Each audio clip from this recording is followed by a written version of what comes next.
Today, we're looking at Twelfth Night, one of William Shakespeare's most loved comedies, first performed in 1602. It is set in a made-up seaside place called Illyria, a world full of music, fast emotions, and confusion. From the start, the play tells us this will be a story about love, mistakes, and mixed identities. The story begins with a shipwreck. Viola survives and washes up in Illyria, believing her twin brother Sebastian has drowned. Alone and unsafe, she disguises herself as a boy and takes the name Cesario.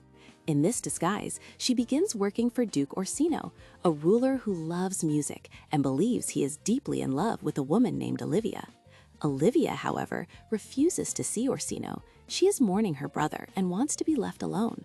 Orsino sends Cesario to speak for him, but things twist quickly. Olivia does not fall for Orsino.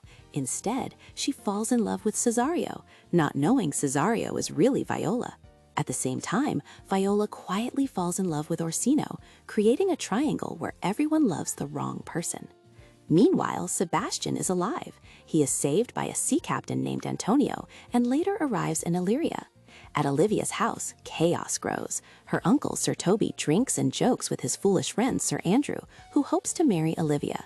Maria, Olivia's clever maid, plays a prank on the strict servant Malvolio. A fake letter convinces Malvolio that Olivia loves him, leading him to act strangely. He is locked away as mad.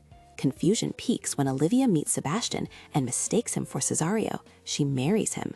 Finally, the twins meet. The truth is revealed and the knots untangle.